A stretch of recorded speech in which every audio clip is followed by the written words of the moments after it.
Welcome back to another episode of 40 Facts About the 40K Universe. I am your host, Gershwin, and you are watching One Mind Syndicate. Today we continue talking about the Warp and the Immaterium as we get into the Enslavers. If you guys want to learn a little bit of background before you watch this video, check out our 40 Facts on the Necrons Part 1 and Part 2 that talks about the War in Heaven a little bit. If not, stay tight because we're going to create a 40 Facts on the War in Heaven pretty soon. If you guys have any other suggestions for topics of Warhammer 40K that you guys would like us to cover, please comment down below. And if you're new to the channel, subscribe because we post Warhammer 40K content every single day. With that said, let's get into 40 facts about the Enslavers. The Enslavers, also known as Sirens, Krell, Dominators, or Puppeteers in different parts of the galaxy, are an intelligent race of other dimensional psychic entities, native to the realm of the Immaterium. Enslavers will mind control any unprotected psychic being that they can, in order to turn them into living warp portals that more enslavers can enter the material universe through. Enslavers are other dimensional beings that do not possess any true physical bodies, but appear to exist in warp space for at least part of their life cycle, and are known to possess a terrible threat to all living creatures when in the material realm. Their true appearance in the warp is unknown, but once they manifest in real space, enslavers appear as barrel-shaped or basic spheroids that measure approximately 2 meters in height and possess a tough leathery skin. They are able to change the color of their skin at will, though they typically appear a leathery brown when not consciously altering their pigmentation. A single large sensory organ, colored either red, pink, or orange, sometimes referred to as the eye, sits at the very top of the body, though its actual functions remains unknown. Around the upper portion of the body is a cluster of pale white or pinkish tentacles that range between 8 to 12, and are all about 1.5 meters long. Typically, 2 of these are longer than the other and end in suckered pads. The tentacles serve as the primary sensory as well as manipulative organ for the enslavers. Though enslavers lack legs, they do move about their environment by floating and sometimes using their tentacles to aid them when they wish to move quickly or with great precision. An enslaver can float up to 3 meters high, but are incapable of true flight. Enslavers possess the ability to transcend normal space and time, which allows them to easily traverse the galaxy and perhaps elsewhere in the material universe. Enslavers are able to travel through the warp by navigating towards the psychic emanations in the immaterium of other sentient beings, which shine like beacons to a hungry enslaver. The name mankind has given these creatures stems from their ability to mentally enslave other psychically active beings to their will. Through this mental control, they are able to take over the minds of other sentients with a single enslaver, able to dominate the minds of up to 10 individuals. The victims of this mental control retain all their basic faculties, knowledge, and physical attributes, even when under the control of the enslavers. Victims of the enslavers become helpless and complete puppets to their alien master's will, and perform even the most self-destructive actions, such as suicide, without hesitation. This mental command, however, is limited to a range of only 50 meters.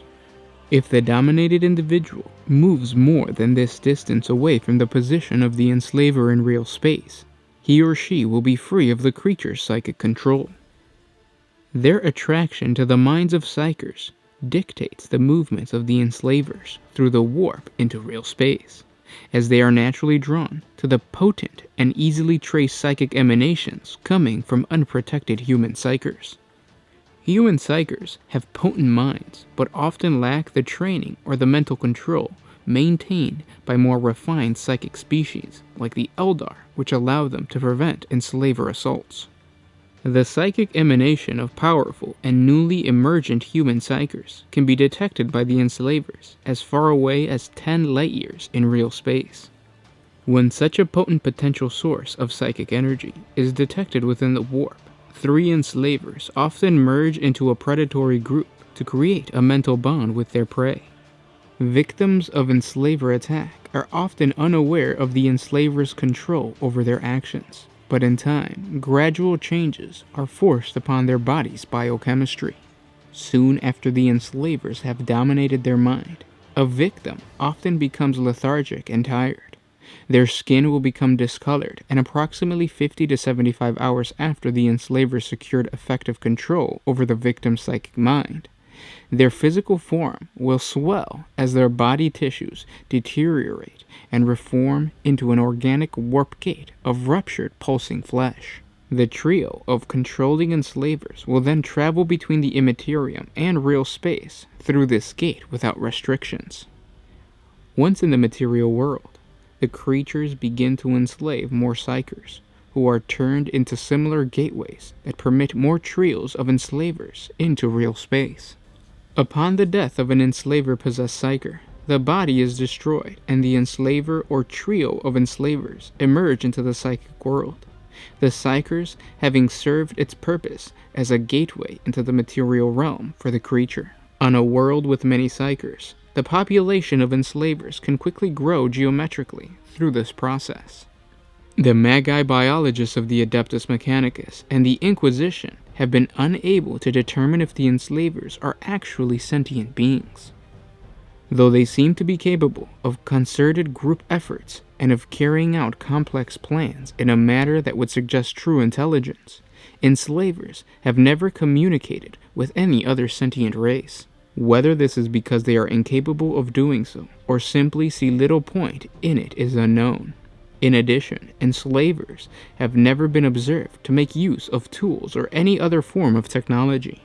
Theoretically, an enslaver is certainly capable of using a weapon, but has never been seen to do so.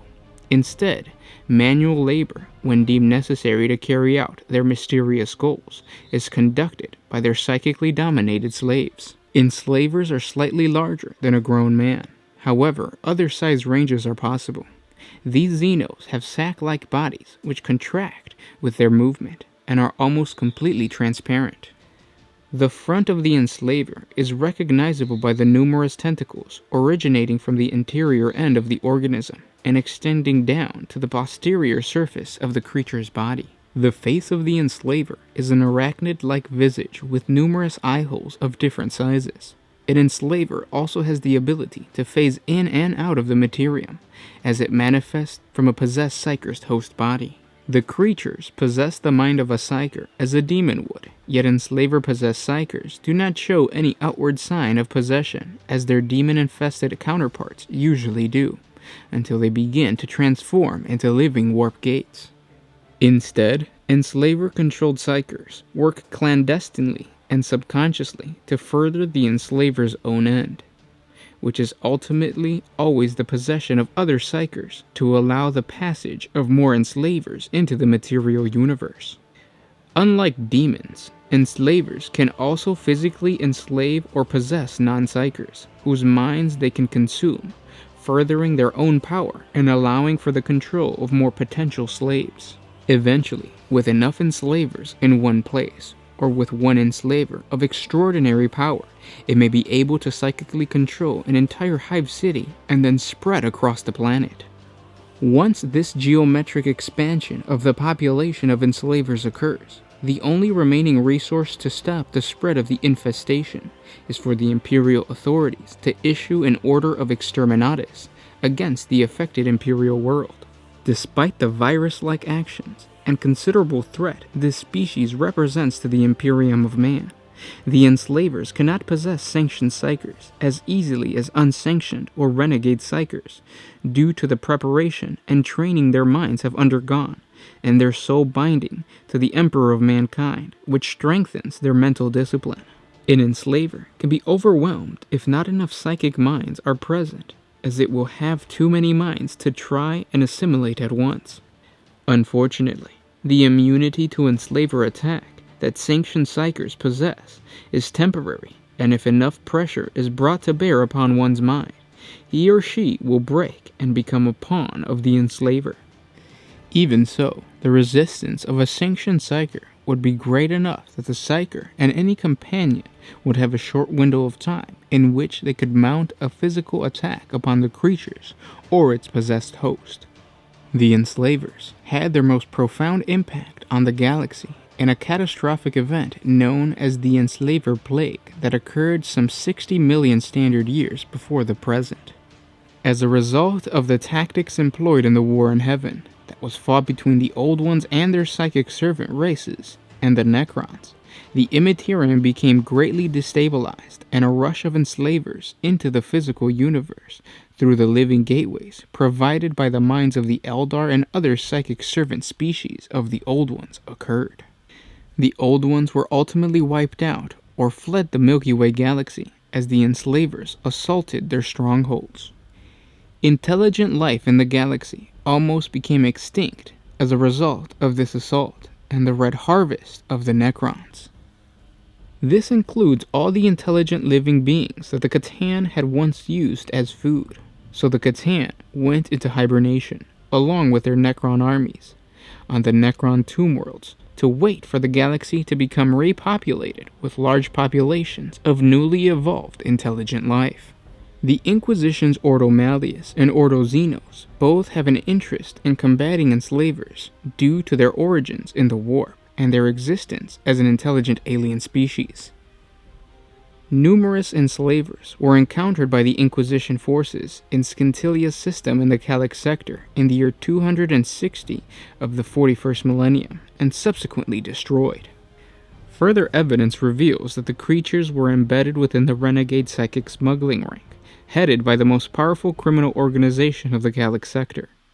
The enslavers are also believed to be the potential threat related to the dark patterns that is unfolding within the Jericho Reach. The Necron overlord, Trazyn the Infinite, who is a keeper of rare artifacts, is known to hold the husk of an enslaver amongst his relics.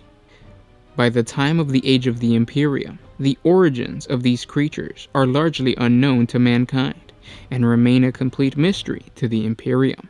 And those were 40 facts about the enslavers. Now, the enslavers are a very interesting group, or a very interesting species, because if the enslavers can exist in the Immaterium, come out of the Immaterium, and not be possessed by any chaos god, that says a lot about the Immaterium. Number one, you don't have to be a demon in order to live in the Immaterium, or you don't have to be a creature of supernatural powers. And that is the truth. So there's a lot of warp entities within the warp, and you could actually check out our 40 facts on warp entities, and we'll talk about, I think we talk a little bit about enslavers, but most of the lore is in this video. But there's also vampire-like creatures. There's also just harpy-looking creatures. There's a bunch of really awesome creatures that are not connected to any chaos god. So just because an entity comes from the warp, it doesn't necessarily mean that it's chaotic in nature, which is something very interesting, and it's something that's very overlooked. But if you play Dark Heresy, if you ever want to create good fluffy lore to your army, whatever it may be, understand that even though the tabletop does not include any non-chaotic warp entities, there are a lot of non-chaotically possessed warp entities. So make sure to add that in your lore. And again, comment down below if you guys have any other suggestions for topic ideas, or if you guys would like me to create a video about a certain character or topic or anything like that. Just comment down below. Again, guys, thank you so much for liking, commenting, and sharing. By you guys clicking the little notification button, which is the little bell icon right next to subscribe, it helps us out. So please do that. And again, guys, thank you for everything. I'll talk to you tomorrow. This was Gershwin with One Mind Syndicate, signing out.